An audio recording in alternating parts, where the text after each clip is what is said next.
Irmãos, Filipenses capítulo 2, como é nosso hábito, vamos ler o trecho que estamos a considerar e desta feita vamos ler desde o versículo 1 até o versículo 18 e o Tiago vai fazer o favor de ler. Diz assim a palavra do Senhor: Portanto, se há algum conforto em Cristo, se há alguma consolação de amor, se há alguma comunhão no Espírito, se há alguns entranháveis afetos e compaixões, completai o meu gozo para que sintais o mesmo, tendo o mesmo amor, o mesmo ânimo, sentindo uma mesma coisa. Nada façais por contenda ou por vanglória, mas por humildade. Cada um considera os outros superiores a si mesmo. Não atende cada um para o que é propriamente seu, mas cada qual também para o que é dos outros. De sorte que haja em vós o mesmo sentimento que houve também em Cristo Jesus, que, sendo em forma de Deus, não teve por usurpação ser igual a Deus, mas aniquilou-se a si mesmo, tomando a forma de servo, fazendo semelhante aos homens. E, achado na forma de homem, humilhou-se a si mesmo, sendo obediente até à morte e morte de cruz. Pelo que também Deus o exaltou soberanamente, e lhe deu um nome que é sobre todo o nome, para que, ao nome de Jesus, se dobre todo o joelho dos que estão nos céus e na terra e debaixo da terra, e toda a língua confesse que Jesus Cristo é o Senhor, para a glória de Deus Pai. De sorte que, meus amados, assim como sempre obedecestes, não só na minha presença, mas muito mais agora na minha ausência, assim também operai a vossa salvação com temor e tremor. Porque Deus é o que opera em vós, tanto o querer como o efetuar, segundo a sua boa vontade. Fazei todas as coisas sem murmurações nem contendas, para que sejais irrepreensíveis e sinceros, filhos de Deus, inculpáveis no meio de uma geração corrompida e perversa, entre a qual resplandeceis como astros no mundo, retendo a palavra da vida, para que, no dia de Cristo, possa gloriar-me de não ter corrido nem trabalhado em vão. E, ainda que seja oferecido por libação sobre o sacrifício e serviço da vossa fé, falo-me regozijo com todos vós. E vós também, regozijai-vos e alegrai-vos comigo, por isto mesmo. Graças a Deus. Ora, continuando no nosso estudo, nós, portanto, ficamos no versículo 12 e ainda vamos ver mais qualquer coisa na parte final do versículo 12, mas à guisa de recordação, muito rapidamente, eu quero destacar, se vocês se lembram da semana passada, o carinho do apóstolo a falar a estes crentes. Isto é muito importante. É muito importante que nós, ao procurarmos ajudar os outros, sejamos carinhosos na forma como lidamos com eles, porque só assim os podemos ajudar, não é de uma forma ríspida, e o apóstolo nisto é um exemplo. E também destacar o facto de que estes crentes, não obstante, em comparação com outros crentes, como nós vimos com o caso dos Gálatas, por exemplo, estarem acima deles, ou à frente deles, espiritualmente, ainda assim tinham um espaço enorme de progresso para crescer e para se desenvolverem como crentes. E isto para nós é muito importante termos isto em mente, porque nunca nenhum crente aqui nesta vida atinge o topo. E o próprio apóstolo Paulo dizia, não que o tenha alcançado, mas prossigo para o alvo. Ele diz isto aqui na carta aos Filipenses, ainda vemos lá chegar. Portanto, é muito importante que todos nós tenhamos a consciência de que, por muito que saibamos e por muito bem que pensemos estar, ainda não estamos tão bem quanto devemos. E ainda não sabemos tanto quanto precisamos. E podemos. E eu queria deixar isto como uma nota muito importante.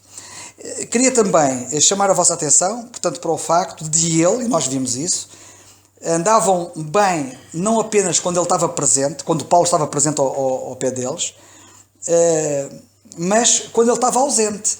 E coisa curiosa, que foi o que nós vimos, ele andava muito melhor do que quando ele estava ausente, o que revela de facto o nível espiritual em que eles estavam.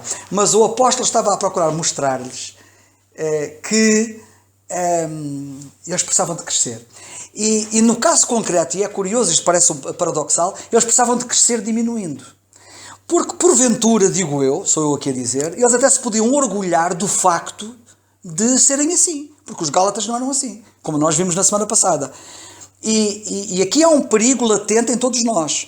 É que quando nós crescemos e conseguimos coisas que não conseguíamos antes, sem nos apercebermos, podemos ser orgulhosos. E o nosso orgulho pode crescer. No meio da bênção, o orgulho pode crescer. E cairmos. E, portanto, nós temos que ter muito cuidado porque o orgulho é subreptício na forma como se manifesta. E eu digo isto porque, apesar deste nível, como vocês sabem, eles eram orgulhosos. Eles tinham um problema de orgulho e o apóstolo, no contexto que temos estado a ver, está a mostrar que eles têm que se esvaziar de si próprios para não perdermos de vista o contexto. O que significa que eles estavam um bocado cheios de si. Nós podemos, num certo sentido, estarmos bem, mas ainda assim estamos mal. E por muito bem que nós sejamos, há sempre coisas a corrigir e a melhorar. É isto que eu queria chamar a vossa atenção. E eu agora gostava de vos contar uma história que se passou no passado, que é uma história verdadeira, que se passou no tempo da Rainha Maria, a Rainha Mary, da Escócia. Esta rainha era uma rainha muito popular e ela tinha por hábito todos os anos,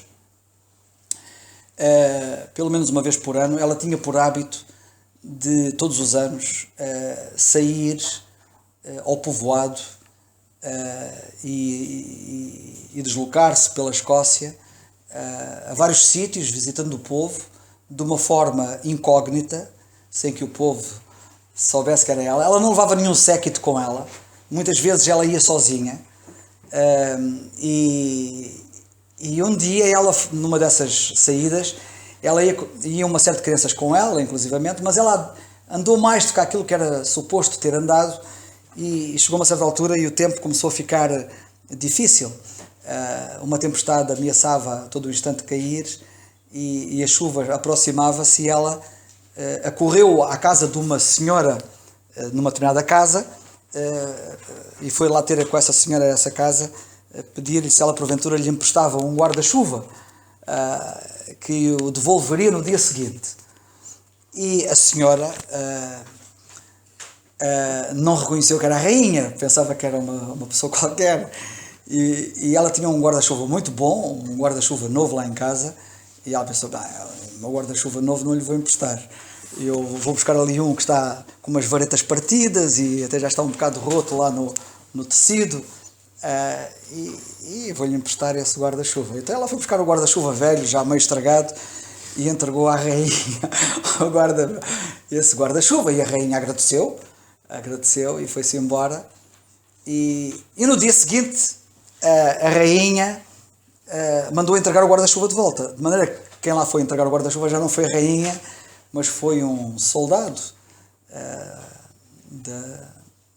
da guarda da rainha, e que se apresentou lá, e quando ela se apercebeu que tinha sido a rainha que lá tinha estado e que ela tinha emprestado o guarda-chuva velho à rainha, tendo inclusivamente um guarda-chuva novo com ela, ela ficou destroçada, ficou desanimada, ficou desiludida com ela própria, ficou muito triste com ela própria, e eu não sei se ela disse alguma coisa ao soldado ou não sei, mas provavelmente não disse, não sei se disse não, e essa parte da história eu não conheço, mas o que eu sei é que ela ficou completamente destroçada e chorou naquela situação, e ela terá dito a alguém que tinha perdido uma grande oportunidade de poder servir a rainha com o melhor que tinha e não o fez.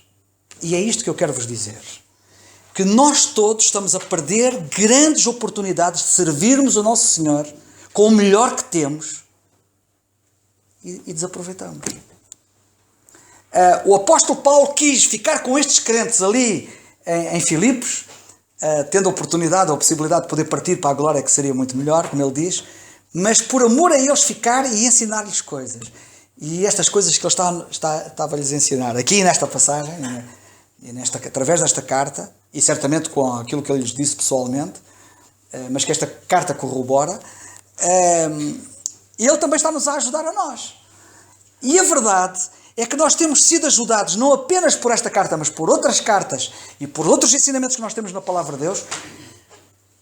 E a tendência dos crentes, de uma forma geral, é servirem o Senhor com qualquer coisa, com aquilo que não é grande coisa. E vai chegar o dia que nós vamos nos aperceber das oportunidades que nós perdemos e que, com o conhecimento que vamos ter então, diríamos, porque é que eu não o fiz com o melhor que tinha?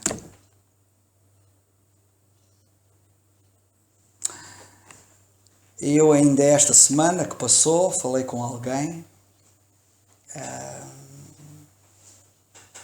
que é crente e procurei dizer-lhe que não se esquecesse do Senhor.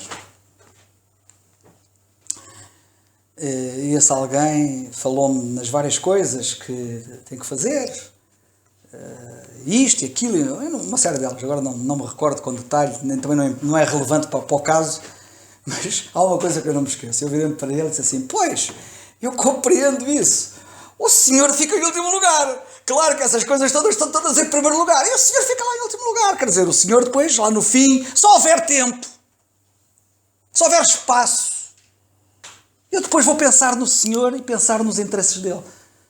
É disto que estamos a falar. Irmãos, o Senhor merece tudo. Quem sendo rico como ele era, e que por amor de nós se fez pobre, ele merece tudo da minha parte.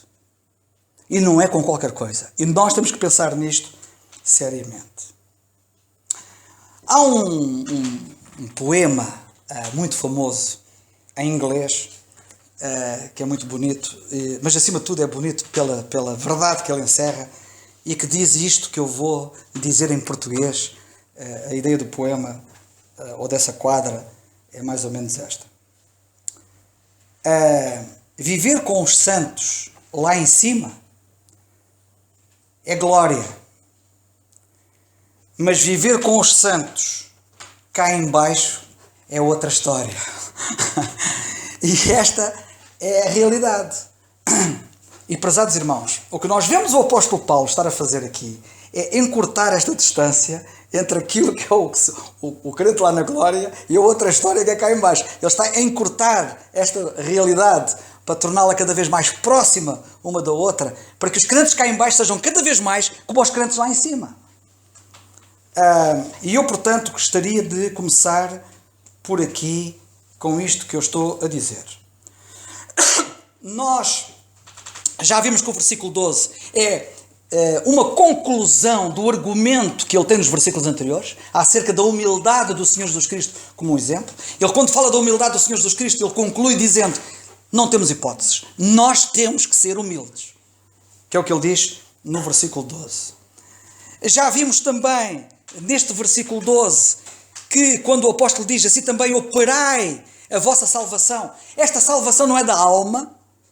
Já tive a ocasião de dizer isso, não vou repetir aquilo que já foi dito no estudo anterior, mas é a salvação do ego. Nós temos que ser salvos do nosso ego.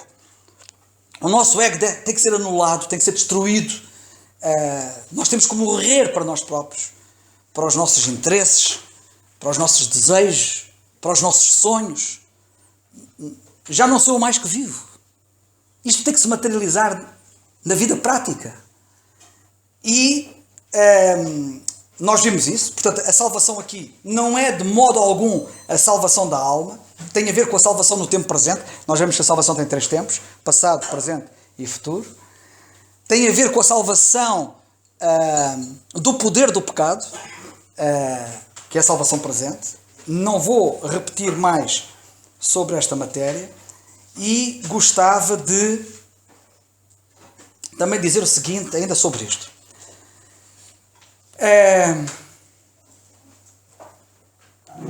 A salvação tem que ser trabalhada. O Senhor deu-nos a salvação e nós agora temos que trabalhá-la. Há muito trabalho a fazer na questão da nossa salvação. E como eu tive a ocasião de dizer, Paulo não está a escrever a pessoas que não eram crentes para que fizessem obras para serem salvas, e portanto nesse sentido entender-se erradamente que eles estariam a operar para serem salvos. Não, porque ele começa a carta dizendo aos santos. Ele está a escrever a santos, a pessoas que eram crentes, que eram santas, e que precisam trabalhar a sua salvação, como já tive a ocasião de dizer.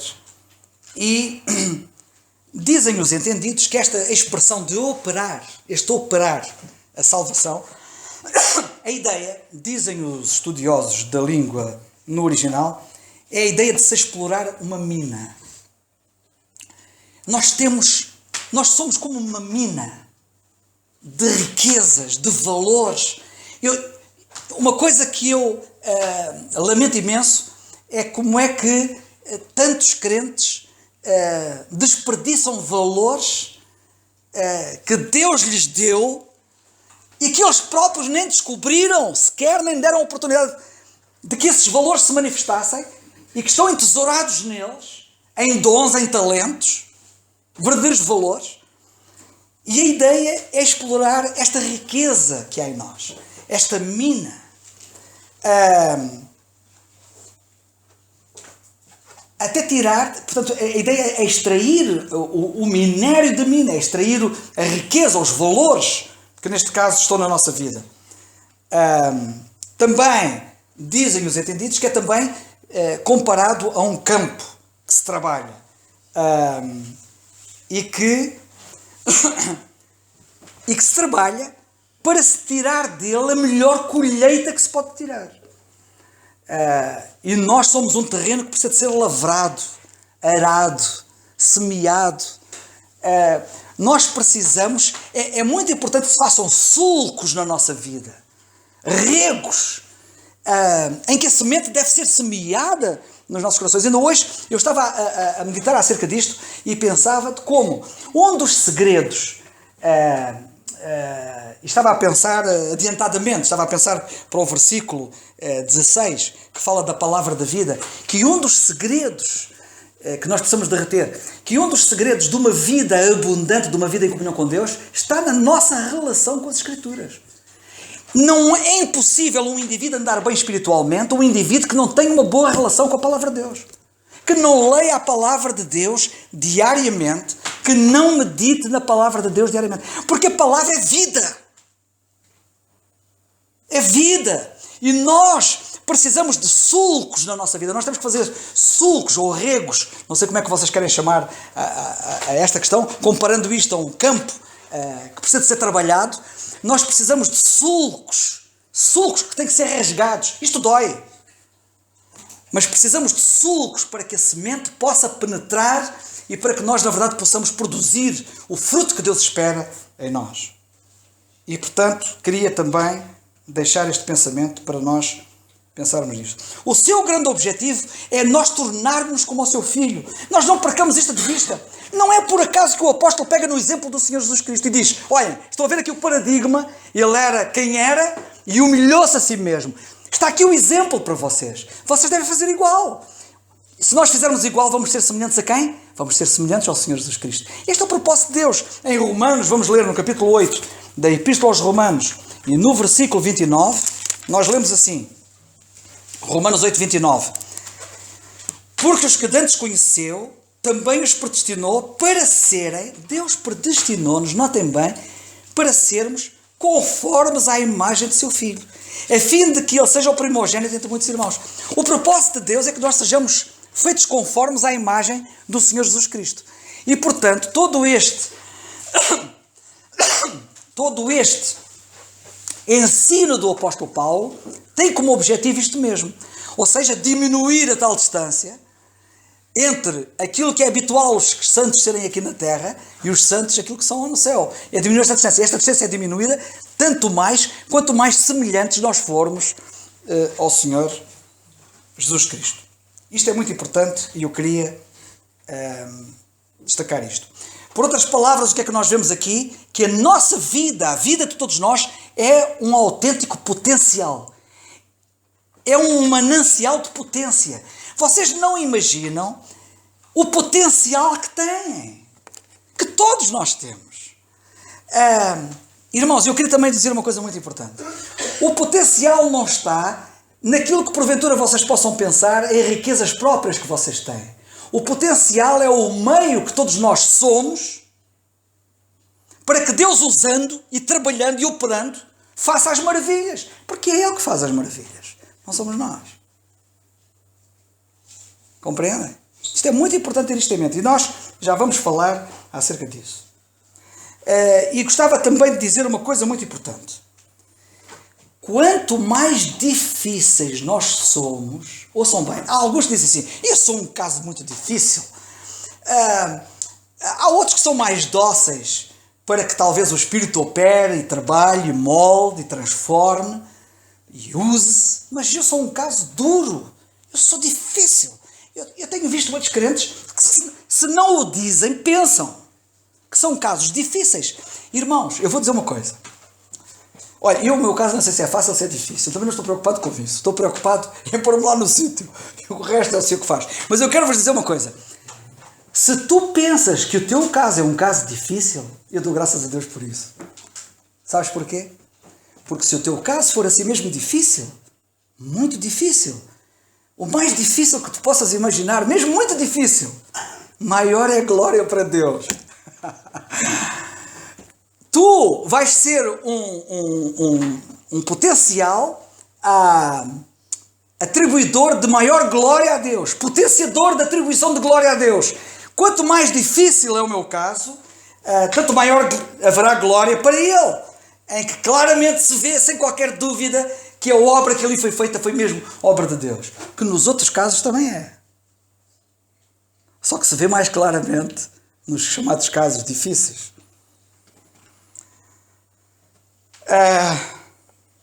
Nós temos que ser nós próprios pela graça de Deus. E temos que trabalhar isso. Nós não temos que ser o que os outros querem que nós sejamos. É um erro nós querermos ser o que os outros querem que nós sejamos. Ou que os outros esperam que nós sejamos. Nós temos que ser nós próprios pela graça de Deus. Eu já tive a ocasião de dizer que se nós quisermos imitar alguém, vamos colocar a Deus dois problemas. Eu vou repetir isto, que eu já disse uma vez aqui. Se nós quisermos imitar alguém, vamos colocar a Deus dois problemas. O primeiro problema é que Deus vai ter duas pessoas iguais que Ele nunca quis ter. E o segundo problema é que Ele não vai ter a pessoa que Ele queria que eu fosse. Imaginai, por exemplo, que alguém quer ser como o Charles Spurgeon, aquele grande pregador inglês que muitos admiram. Se eu quiser ser como o Charles Spurgeon, vou colocar a Deus dois problemas. Porque Deus não quer dois Charles Spurgeon. Ele quer um Charles Spurgeon e quer outro Charles, que sou eu, Carlos Oliveira. Que é diferente. E se eu quiser ser como o Charles Spurgeon, Deus não vai ter o Carlos Oliveira que Ele quis ter. Ele só quis um Charles Spurgeon e quer um Carlos Alves, para falar noutra coisa, e quer um Carlos Simões. Aqui é a igreja dos Carlos. É a igreja dos Charles. E Deus quer ter-me como eu sou. E agora eu quero que vocês percebam, e vocês dizem assim, mas o meu caso é um caso difícil. Ok, não vamos discutir isso, já falei sobre isso. Se o teu caso é difícil, vais ter uma grande oportunidade de ser um canal de glória para Deus superior ao dos outros, que não são considerados casos assim tão difíceis. Quanto maior é o grau de dificuldade que eu tenho, ou sinta, maior será a glória para Deus. Pensem nisso. Portanto, quando tu dizes assim, o meu caso é um caso difícil, não penses que isso é um motivo para desistires. Não penses que isso é um motivo para desanimares. Pensa nisso como uma grande oportunidade para tu seres aquilo que outros não vão conseguir ser. Que é um canal de bênção maior e, porventura, e de maior glória para Deus. Bem. Então, eu agora gostava de dizer o seguinte.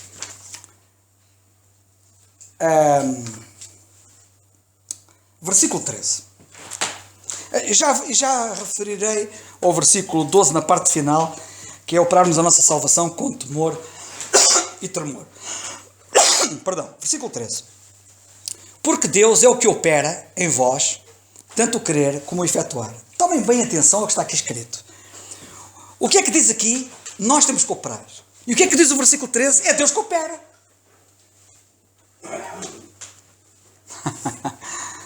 Isto é fantástico.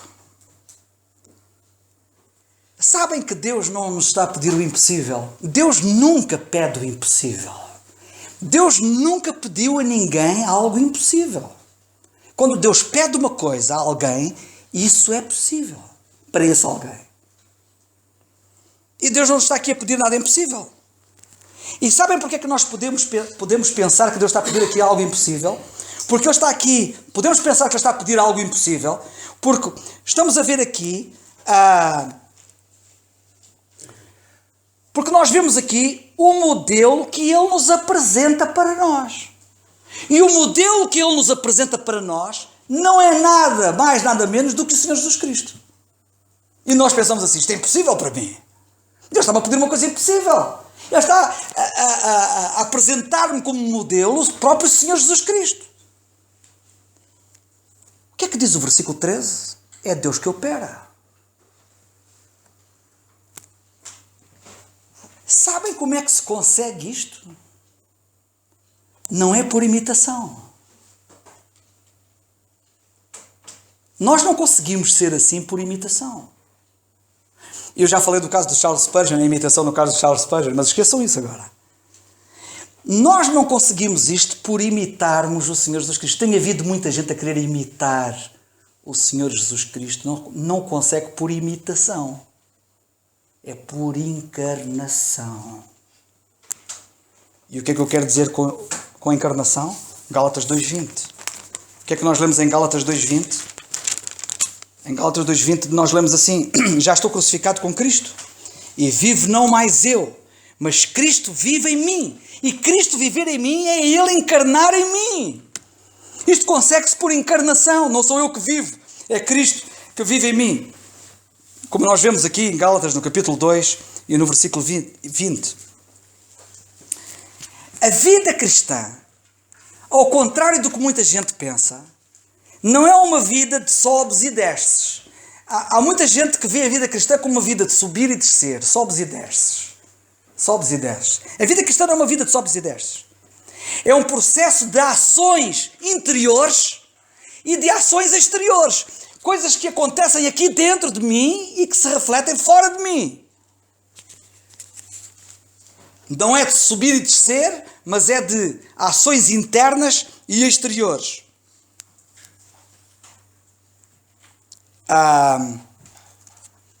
Deus opera dentro de nós. E nós operamos fora. E é assim que nós anulamos o ego. E quem anula o ego é o próprio Senhor dentro de nós. É Ele que opera, como nós vemos aqui nesta passagem. O versículo 13 diz: porque Deus é o que opera em nós, tanto o querer como o efetuar. Ele é que coloca estes desejos, os desejos que Deus põe nos nossos corações, nós não devemos apagá-los. Ele opera o desejo de eu querer andar para a frente. Mas Ele não opera só o desejo, Ele opera também a vontade de o realizar. O querer e o fazer. O efetuar. Segundo a sua boa vontade. E só depois, no versículo 14, é que nós lemos, só depois é que ficamos habilitados a fazer todas as coisas sem murmurações nem contendas. O ego está anulado. Porque as murmurações e as contendas têm a ver com o ego, com manifestações do ego. E isto é muito importante nós não perdermos de vista.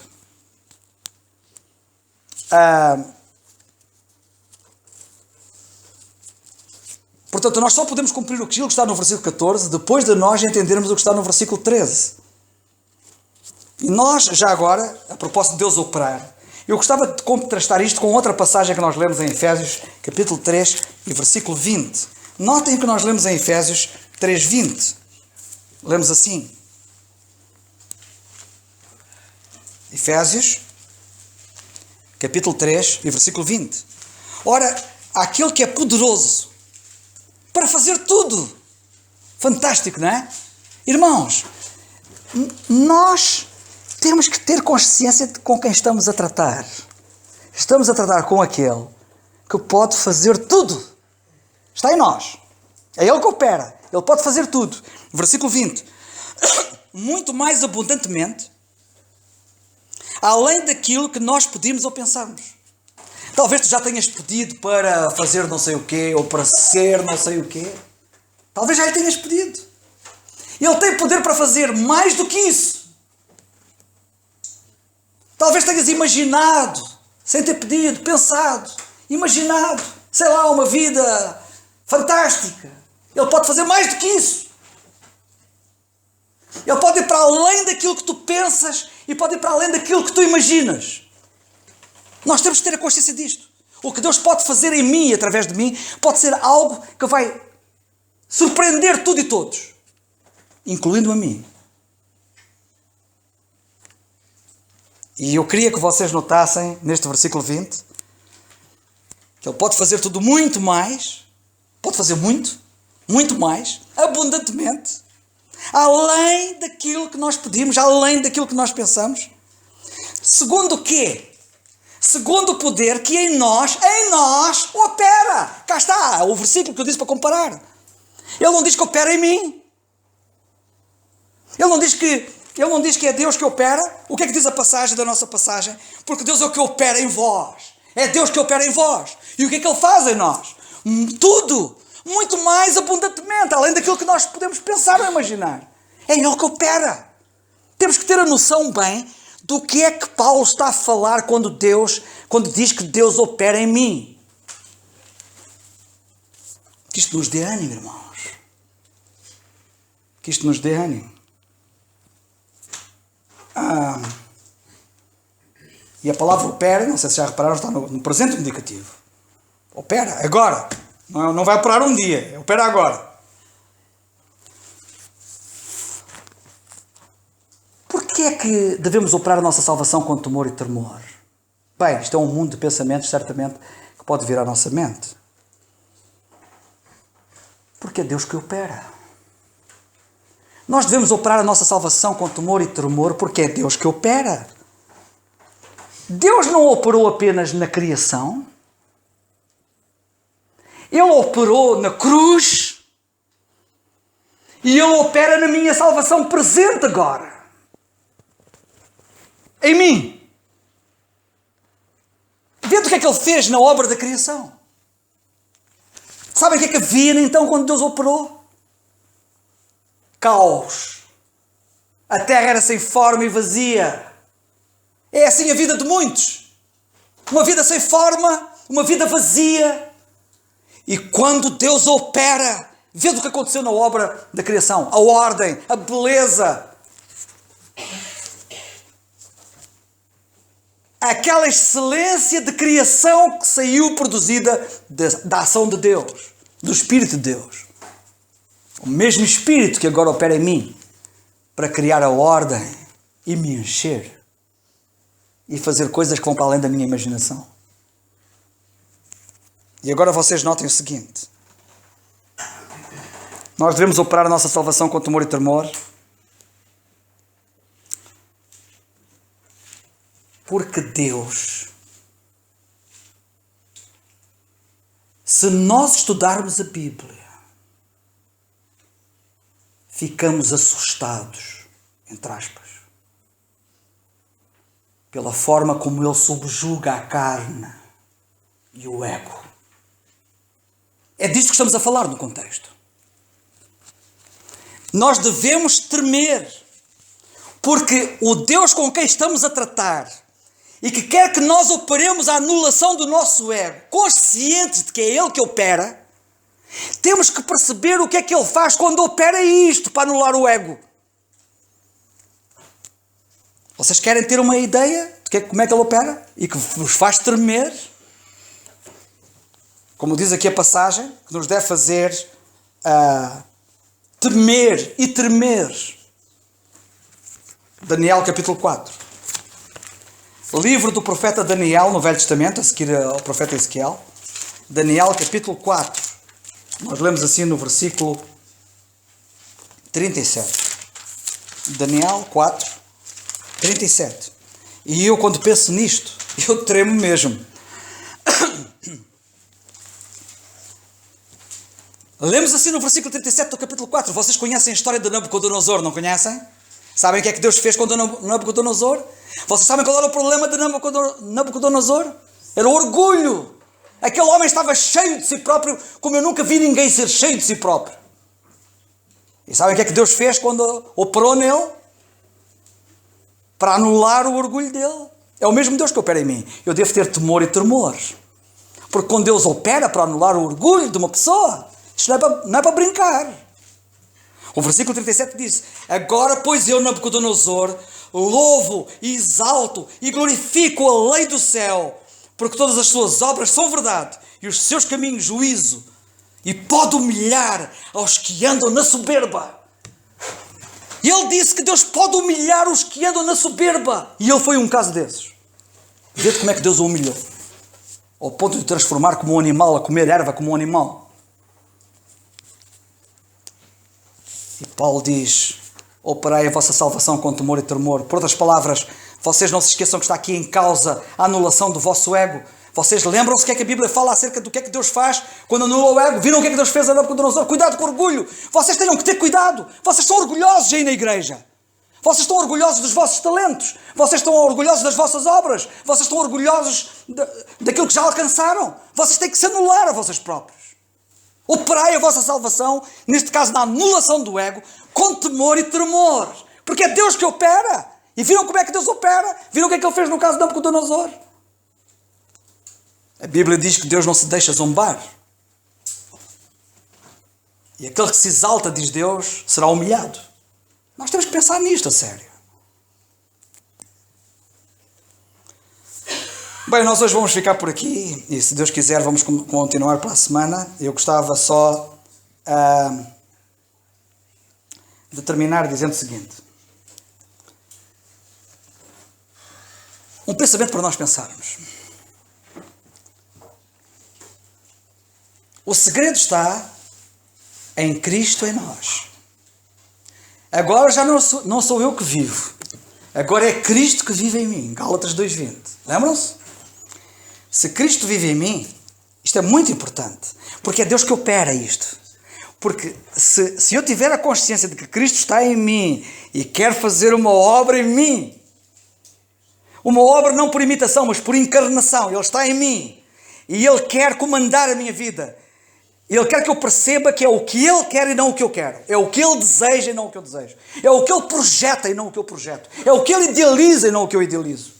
É essa vida que Ele tem para mim e não a que eu penso querer ter para mim. Se eu tenho consciência disso, que Cristo está em mim, sabem o que acontece? Quando eu tenho a consciência que Cristo está em mim, imaginem que eu brilho aos olhos dos homens. Imaginem que eu sou motivo de fascínio aos olhos dos homens. Imaginem que os homens ficam fascinados com o meu desempenho, com a minha devoção, com a minha entrega, com a minha consagração. Imagina, é a coisa mais fácil. Os homens ficarem assim impressionados com alguém assim. Se aquilo foi produzido por Deus em mim, quando eu brilho aos olhos dos homens, eu tenho a consciência que a glória é dele e não minha. Porque é ele que opera em mim. E as coisas maravilhosas que acontecem na minha vida, eu tenho a consciência que a glória lhe pertence. Porque é ele que opera em mim e faz de mim diferente. E faz de mim único. E faz de mim de tal maneira que sou uma marca em relação aos outros. Mas tenho a consciência, eu tenho a consciência, que é ele em mim e não sou eu. Porque é Cristo que vive em mim. Certo? Mas há outra coisa importante.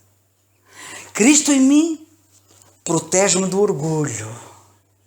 Elimina o orgulho. Que é disto que estamos a falar aqui, neste contexto que Paulo está preocupado ao falar-lhes a eles.